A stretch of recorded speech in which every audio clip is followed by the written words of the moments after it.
real solutions to money, relationships, wellness, and more. Shine a light onto your day and into your life. Power Your Life with Dr. Joanne White.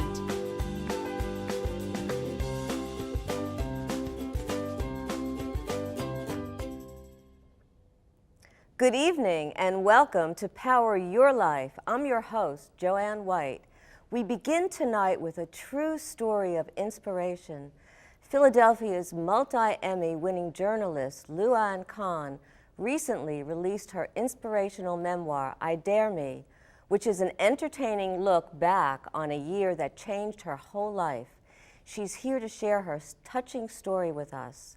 Lu Ann, thanks for joining us tonight. I'm so happy to be with you, Joanne. Oh, it's wonderful. We were hula hooping before, right? We were. That was wonderful, and that's one of the things that you did in this wonderful book that started out as a blog, right? I Dare Me, how I rebooted and recharged my life by doing something new every day. And thank you so much for the book. You're so welcome. So, what happened that you wanted to do that? You went through so many challenges before: breast cancer, getting a kidney removed, intestine removed, and yet there you were later on. And what happened? Yeah, I had had a lot of health challenges and earlier in my life and got through them. But in really, it is a miracle that I'm alive, really, with all those missing body parts. And still hula hooping. Yeah. But in 2009, you remember the economy tanked. Right. A lot of things changed. Certainly, my work as a reporter at NBC 10 changed. There was downsizing, and people were losing their jobs, and there was cutting of resources. And I was also being asked to change. I was being asked to adopt new technology and social media. And honestly, right at that point, I just didn't want to. I didn't want to change. I was frustrated at the same time, and I felt old for the first time in my career, I think, and I didn't know what to do. It was my daughter who kind of kicked me in the rear end and said, "Oh, this is not good. You've got to do something." She convinced me to start a blog. And I didn't even know what a blog was at that point. In 2010, I started on January 1st, and it's kind of self-therapy. I decided to do something new every day for a year, and it really did refresh and reinvigorate my life. Well, it was challenging too. Some of the things that you report in this book and on the blog in terms of going swimming in the ice cold polar bear weather kind of thing, and it was a polar bear plunge. Yeah. Riding that electronic horse. That was So what did it do to change you? You know, every time I did something big or small, whether I did the polar bear plunge or I walked backwards around the block, it all cumulatively added up to giving me more confidence to take more risks in my life. You know, it seemed like every time I did something new, it kind of was like throwing a pebble in the karmic universal pond. It created new energy, it created new possibilities, and you know that when we get stuck, it happens to all of us at some point. Sure, it does. We kind of shut down. We go inward instead of outward, and nothing new happens. So these firsts gave me confidence to do some of the bigger things that I wanted to do, like go back to school and teach school. Now you taught we were talking about that earlier, you taught at a college, and you actually taught graduate students, and you've done so much.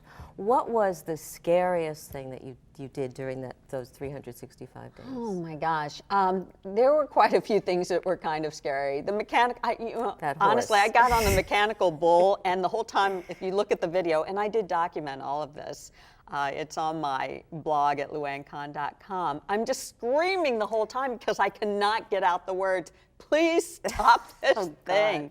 One time I was in a cenote, an underground cave in Mexico, and I was climbing this rope ladder, and it's like 2 or 3 stories tall, and I realized in the middle of it, I was not sure I had enough strength to get through it. But it's amazing what adrenaline does, and we need to experience things that take our breath away.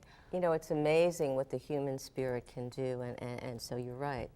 Tell us, because many of us, we're all starting a new year, and what would you tell people who are going into a slump or even avoiding a slump, how to avoid a slump given that you've had this, firstly your challenges, but secondly the blog and this book and all that, those 365 days of experiencing new things to really add some flavor to your life? Well, first of all, you know, you don't have to ride a mechanical bull. You know, some of these first can be very simple, but I found that sometimes just saying yes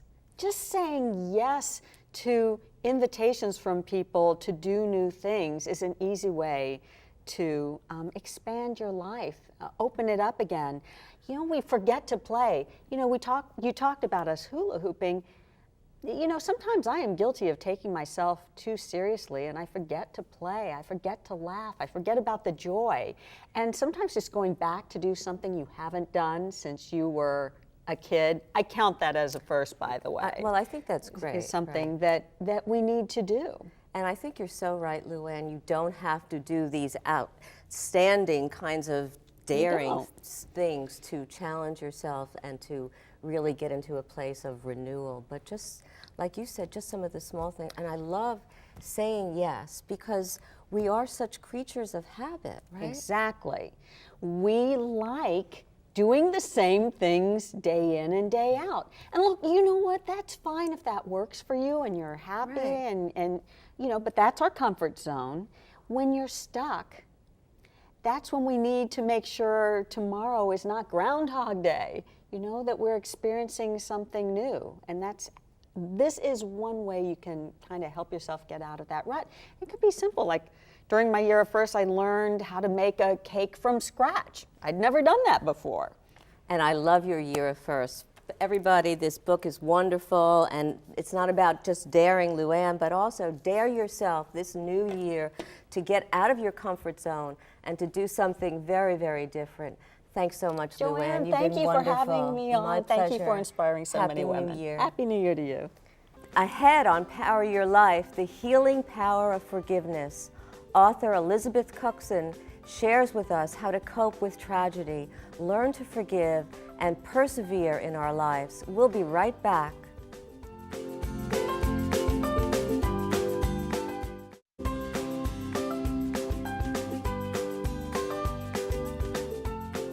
Welcome back to Power Your Life. I'm joined now by best-selling author of Speaking Your Truth, Courageous Stories from Inspiring Women, and international radio host Elizabeth Cuckson. After decades of tragedy in her life, including the loss of her infant daughter, Elizabeth has become a renowned medium and grief and loss coach. She joins me today to share her touching story, excuse me, and offer advice on the healing power of forgiveness. Elizabeth, it's great to have you on the show. That's a pleasure. Thank you for inviting me. My pleasure. Happy New Year.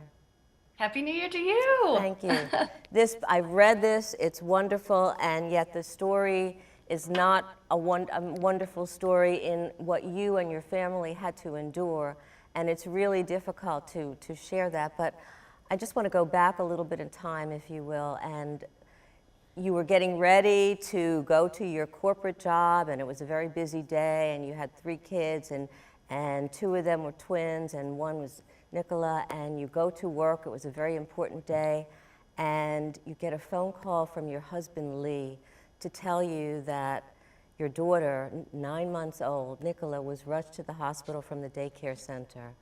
And from there, you rushed to the hospital, and you were getting information and insight from what you get in terms of your medium kind of experience. But how did you handle it all? Because you finally found, I think you found out even before you got to the hospital that Nicola was dead. You know, it was really a difficult moment because you never can imagine, obviously, an emergency or a loss or anything like that. It just takes you by surprise. And I think the biggest thing is, yes, I had a little bit of insight. I felt like someone in my family had passed away, but I wasn't sure. Right. And I just can't even express the pain and emotion that went over me when I found out that she had passed away. You know, it's so difficult. It's difficult to have anybody pass away, but especially to have a daughter, and at such a young age. And how did you get past that experience, and how did you get to the other side of it? Because there you were at the daycare center, and from what you've told me and what I've read, they were grieving too. You know, it's really grief is a process, and everybody goes through it a little bit differently, and everybody in our family went through it differently as well. And I think one of the hardest things was forgiveness, and truly experiencing forgiveness. We had 4 days in which to decide whether or not to really invite the daycare family to grieve with us. And to me, that was probably the biggest blessing for everyone involved, because it allowed us all to grieve at our own pace, that everybody got to say goodbye. And that was huge for us because we didn't know how she passed away. And for us, that was extremely important that everybody had an opportunity, but it was so difficult. And without my daughter, like you mentioned, I'm a medium, and I was able to connect with her, and she said, "Mommy, she loved me as much as you do, so please forgive them." You know, and I trusted, and I did. You know, I think it's very hard to forgive other people. And yet also, when you go through that, there are so many questions and doubts that go into your own mind. Did I do something wrong? Did I pick the wrong daycare person? Should I not have gone to work that day?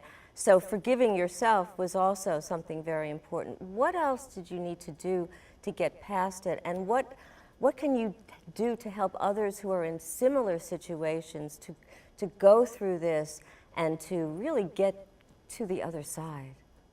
I think the most important thing is to forgive yourself and also to forgive others. I think, you know, being present for that day, I was definitely not in the present moment, and I was rushing around. So in hindsight, that was a huge lesson for me to live in the present moment, to forgive myself and to forgive other people, because by doing that, it was the most amazing gift that I could give myself, because it allowed me to grieve and to let go. And from that experience, I've been able to love myself unconditionally and love others unconditionally. And it's just the most amazing, I can't even express it in words, but that powerful feeling that you get when you're living life full out, and you're living the life that you're intended to live by letting go of all that pain. I mean, our loved ones don't want us to be sad. And if you've lost a job or financials, I mean, any kind of loss is difficult. But what you do is you take the experience, you learn from it, and then you go and help other people. And you know, that's so amazing. That's exactly what you're doing. You're helping other people. You're helping them go through their challenges, their loss, their grief, and you're doing that so beautifully, and you're inspiring so many people. And this book inspires so many people. And I guess the lesson for you is, like you said, to be able to move through it beautifully and have the courage, because it took so much courage to be able to do that and to be a blessing to others. And you've been on my radio show, I've been on your radio show. You've certainly been a blessing to me, and I want to thank you. And thank you for all that you do for other people. Oh, thank you so much, and thank you for sharing this message. I feel it's so important for others to really experience life as it's intended to be, and forgiveness is absolutely huge in experiencing life as everyone's intended to live it. So thank you so much. My pleasure. Happy New Year. And yes, forgiveness is big, so everybody, if you need to forgive in this new year, do that right now. Ahead on Power Your Life, meet Miss Amy. She's known as the First Lady of Musical Fitness and encourages families to help young children stay fit through rock and roll. We're going to be right back, but here's Amy's song, Little Red Caboose. Little red caboose, jug, jug, jug. Little red caboose, jug, jug, jug. Little red caboose behind the train, train, train. Coming down the track, track, track, track. Smokestack on his back, back, back, back. Little red caboose behind the train. Woo, woo. A peanut sat on a railroad track. His heart was all aflutter. Round the bend came a choo-choo train. Choo-choo peanut butter.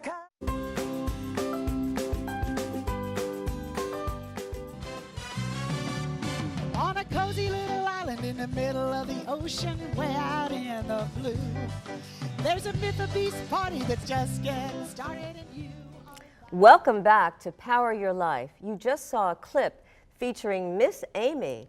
The National Children's Entertainment Guide calls her the First Lady of Musical Fitness. Miss Amy has a passion for kids' physical fitness and character development, and she writes lesson plans for teachers and librarians. Her goal is to make fitness fun for kids through the President's Challenge program. Miss Amy, thanks for joining us today. Oh, thank you so much for having me, Dr. Oh, White. it's wonderful. And look at this, the President's Active Lifestyle Award.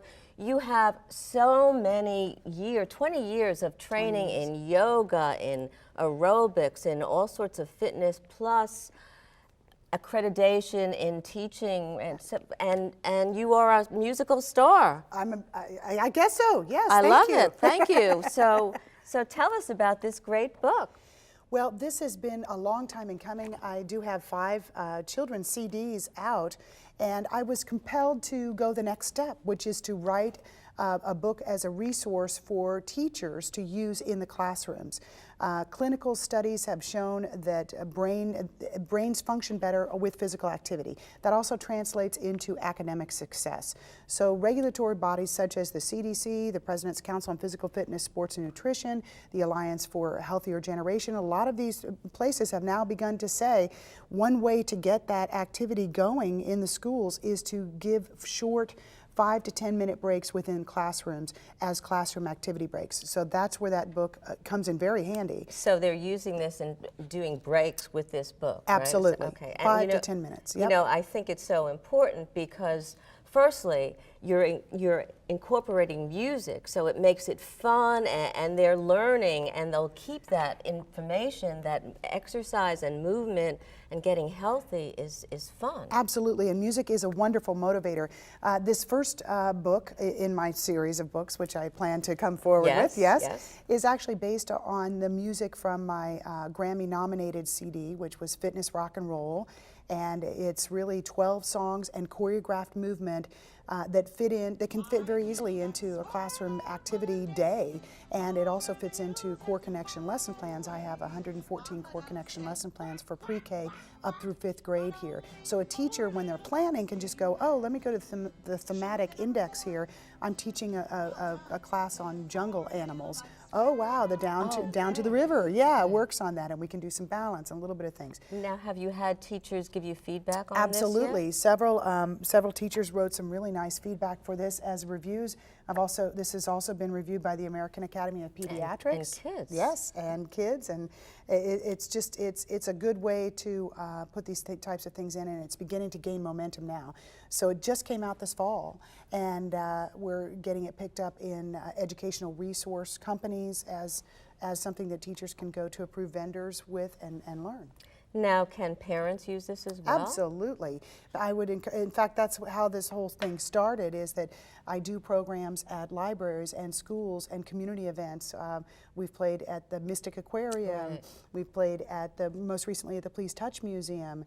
And parents this is an intergenerational program. They're a very important part of how this programming works, because as models, we stand up and we do Rise and Shine, or we're doing these things, and doing it with the kids, they copy us. So it's a group thing, you know, it's intergenerational. You know, when I was listening to some of the clips on YouTube, and especially the Rise and Shine, and it makes you want to move regardless. I'm sitting at my computer, but I'm going like this and follow. You just feel like you have to do it. Absolutely. And I love that it's kind of intergenerational, because when families know how to do that and incorporate that into their lifestyle with their kids, it's going to make a difference in how we see our lives and in creating healthier families. Absolutely, just day by day, small bits here and there, and an opportunity for the families to reconnect on this kinesthetic level. It's very important. So what inspiration would you like to leave families and teachers and kids? Oh, wow. Get up and move. Get up and move.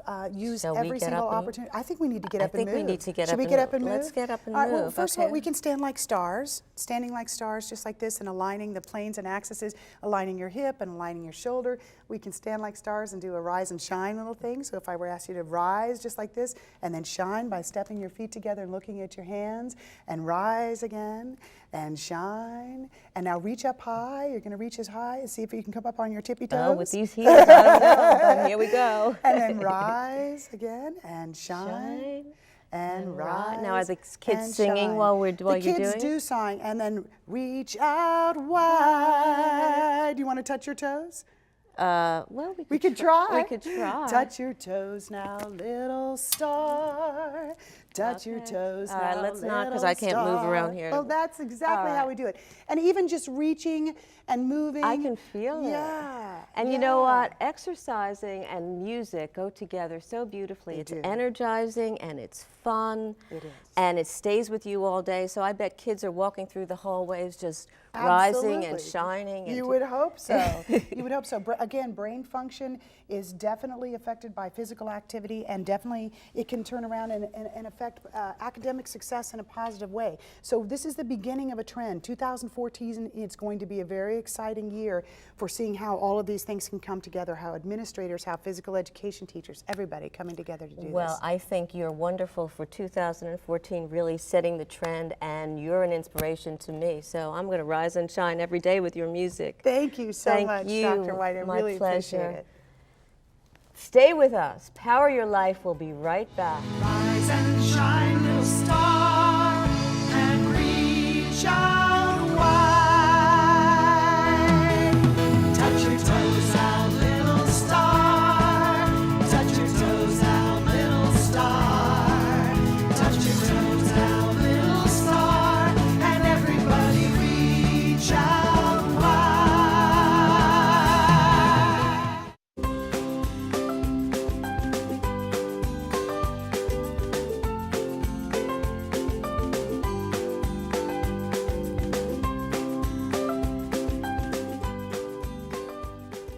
That's it for us tonight on Power Your Life. Next week, 50 is the new 50, encouraging women to embrace middle age, plus parenting advice on how to raise your children's self-esteem. And it's a brand new year. Happy New Year. And it's time to make your resolutions and stick with them. Find out how. You have the power to power your dreams and power your life.